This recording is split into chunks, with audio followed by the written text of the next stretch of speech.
ask you, why do you think he's so often so underestimated? Because nobody knows who he is. Nobody knows how hard he works. Nobody knows really how good he truly is. You know what I mean? Vulcan might be slow. He might not look marketable and stuff, but the boy has heart. He's, you know, he's tough. He's super tough. You know, and he was my main training partner for all of my last fights for the last year and a half. And he took my shots and I didn't drop him. And like I kicked him upside the head a couple of times and he didn't drop. Punched him square in his face and he didn't drop. Vulcan is tough. People don't understand how tough he really is. So talk to us. What are you doing here? Because a lot of people believe you're here, possibly in the capacity to have a look at the fight, to be a part of it. How did you first get invited to the event? Well, anytime I wanted to come to this, who wouldn't want to come to this fight, you know? But I'm here just to be a fan. This time I get to come to the fight live and watch, you know, two legends duke it out. You know what I mean? And this is a rivalry that I haven't seen anything like this in a long time since Tito and Ken. You know what I mean? So I'm just excited to sit back and actually watch a fight from a fan's point of view instead of like, you know, a fighter's point of view. Does being here with such a focus on your division give you that itch to come No. back and do it again? No. I'm a fan. I retired for a reason. Are you enjoying post-retirement? Hell yeah. I love it. Getting fat and happy. That's what most people do when they retire. You train at all, even for leisure? Yeah, I train, but I do Orange Theory. A lot of running, stuff like that. You know. Yeah. People don't realize. Everybody thought my cardio was crap, but that was because every time I threw a punch or a kick, it was like 100%. But I like to run. I like to run a lot. Did you ever work with Volkan on this? A little bit. I worked with him some. I told him what to do. I said, when Jimmy comes your way, you got to lay it on him first. Don't let him get off. I said, Jimmy is faster than you, but he's not as strong as you. And I said, you know, whenever I fought him, I let him know right off the bat. The first punch, it almost took him out. And then whenever Jimmy threw a punch, I countered. Whenever Jimmy threw a kick, I countered. So I always let Jimmy know that no matter what he did, I was there. And I told Vulcan, just go at him. He'll get him. By the way, while you're here, you're gonna peek at the Rams and go say hello there. I know it's a favorite team. Nah. Training camp now. Ain't worried about that, all that. I'm just enjoying life right now, man. That's all, buddy. Is it possible that if John Jones wins? No. No, you go. Yeah, if John Jones wins, will I come back or something? No, I was gonna say, will you go for a run on the beach? No chance. Nah. What was that social media post? Sorry. I was just being here. Do you feel the edge? Because I think you were alluding to this. You tweeted like, "Oh, you know, I might have to show these guys I'm getting the edge." You said, That was just me being a little cocky. You know, Gus threw what? Probably 5-10 uppercuts just to put Glover out. I threw one. I was just kind of busting his balls a little bit, just saying, you know, you need 10 bullets. All I need is one. And just messing with people, having fun.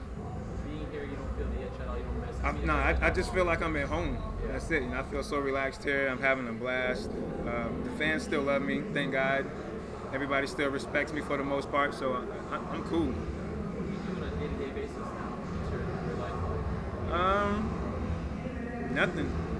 I really don't do anything. I chill, I travel, I make sure my company's going well, you know, and yeah. What is your company? It's called Farm Meds. It's up in Canada. We do medicinal marijuana.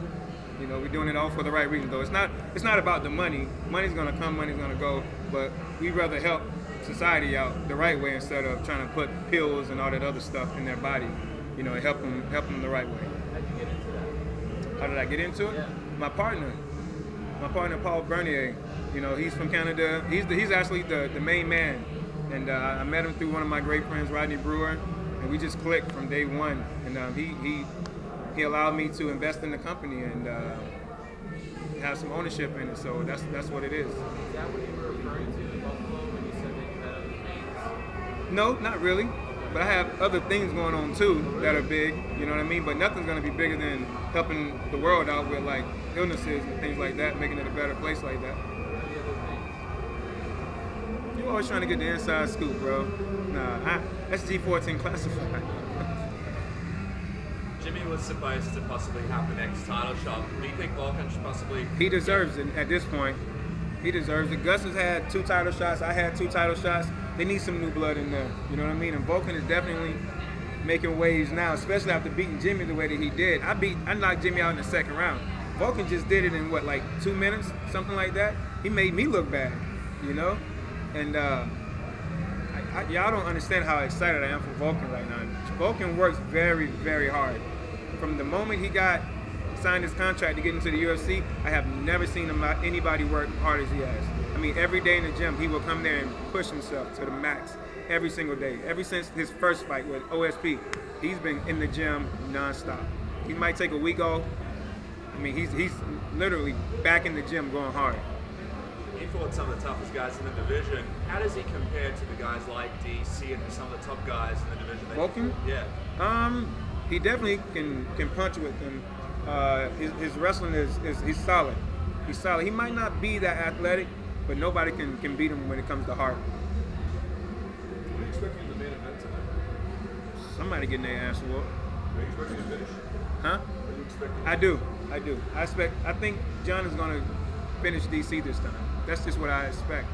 You know, John didn't even perform at the best of his ability the first time they fought. You know what I mean? We all know that. And kind of toyed with DC. I think right now John has a lot to prove, and he's going to do his best to prove it. But DC has a lot to prove too. But I'm not like just counting DC out, because he definitely can beat John. But I just don't see him beating John overall, though. You know what I'm saying? You spoke to both men yesterday. Didn't you at some point you were able to come up, say hi, say that you were there? What exactly did you say to John? I told John good luck. He looks like a machine right now. He looks amazing. And I said the same thing to DC. I said, man, you look great. This is the best shape I've ever seen you in. Go out there and get it. You know what I mean? So I wish both of them the best of luck. You know what I'm saying? I don't have any animosity with either one of them. Like I said, I'm a fan, so I want both of them to go out there and do their best and just give the fans a show. Have you seen the matchmakers or Dana while you've been on this trip? No, nobody. And at all, do they? I mean, we ask you, but do they ever ask you about it? No. Just even like a feeler or? No, if I hit up Dana, it's just like to say what's up. You know what I mean? He'll write me sometimes. I write him. Yeah. Everybody's dude. Whenever I said I was done, they sent my termination papers 3 days later.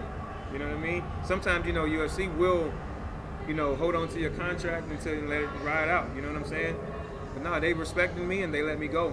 So I have nothing but respect for them. And not even when you did the tweet, nothing came. Nothing came from anybody except you guys. That's it. And just to clarify, this business in Canada, your involvement is merely an ownership stake? Say what now? The business in Canada, your involvement is just an ownership stake? I can't hear you that good. The business in Canada that you have? Yeah. Your involvement is merely ownership. It's everything. I'm involved with all of it. You are? Yeah. Oh, I see. I'm involved with all of it. What do they require you to do? What do you have to do? Everything. For example? I ain't gonna tell you all my secrets and stuff, man. Are you trying to bring this business to the United States? Well, right now the company is based in Canada, so we got to make sure the home turf is safe. You know what I'm saying, and stable. So after that, then we will probably expand. But right now we got to make sure the home team is doing good. Despite the business being based in Canada, was there any concern or hesitation due to the current administration's stance on marijuana legalization? Was there any consideration or hesitation in getting involved? No, I never hesitate on. If I make up my mind, I'm gonna do it. You know what I'm saying? I wasn't worried about what Uncle Sam could say or anybody else. This is something I truly believe in. I've seen what this can do for somebody. I have somebody close to me that has dealing with cancer. I've seen them take 10 pills every 3 or 4 hours or whatever. The aches and pains and the sickness might go away for very little, but they still feel bad. I've seen them take a hit, and all of a sudden 10 minutes later, they're like, man, I don't feel nothing. I feel great. I'm ready to go and run. I'm ready to have a good time. I'm like, that's what I want to see. You know what I mean? I don't want to see, I know, they're giving you poison to kill poison, but your body can only take so much, of all that BS they're putting in the system. So I'd rather, do something that's actually positive like that for society. You mentioned how you got out of the game and you didn't like getting hit in the head. You shared a pretty crazy article about how 99% of football players who donated their brain were diagnosed with CTE. Do you feel like in this position that you're in now, it's important to sort of spread the message of the research and the importance of finding out more about this in the game of MMA? Yeah, it's very important for everybody to know how serious, you know, CTE is. Think about it, bro. The football players have helmets on. The helmets have, you know, little cushioning or whatever, you know, on the inside.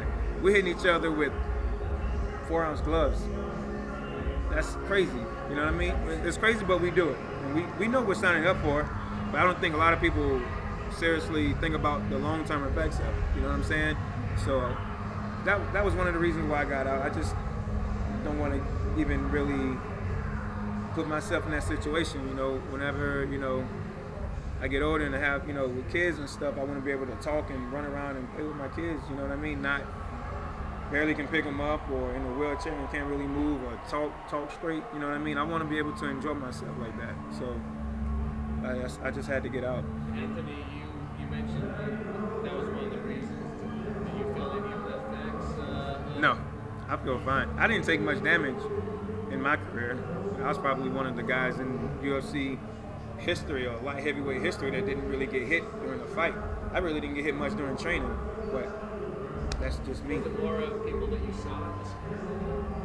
Just overall, the information that you get, period, just from CTE, the people playing football, you know what I'm saying? Like I said, they have on equipment and they still getting dinged around in the head. You know, a lot of fighters or a lot of people don't think about what these fighters go through. They just think about, you know, what our bodies go through and not really what our brain goes through. Were you at a point you would have retired even if that marijuana business opportunity happened to come out? Yeah. You would have looked for something? Yeah. I mean, I still, you know, respect, you know, MMA. You know, I have to. You know, it's two guys going out there putting it on the line. I respect any warrior like that. It was just time to move on to something different. You know what I'm saying? Everybody does that in life. You know, you do something and you know you want to do something greater, so you move on to what's next. You know, so that was my time. It was my time to do that. What was the key thing that made you decide, well, right now I'm going to do it? I know there's many. My heart. It was just like, dude, I'm tired of getting up early in the morning, doing all this dieting, running, you know, sweating like a dog, and yeah, I've been an athlete since I was 8 years old in the gym, and you know, going from place to place, competing in something. It wears you out. It burns you out. For your own peace of mind, have you followed up with doctors? You know, done cognitive testing, and do you feel like you exited in good health? Yeah. Yep. Everything was good. So no complaints from anybody. I felt I got out at the right time, and the doctors felt I did the right thing too. Thank you. Thank you guys.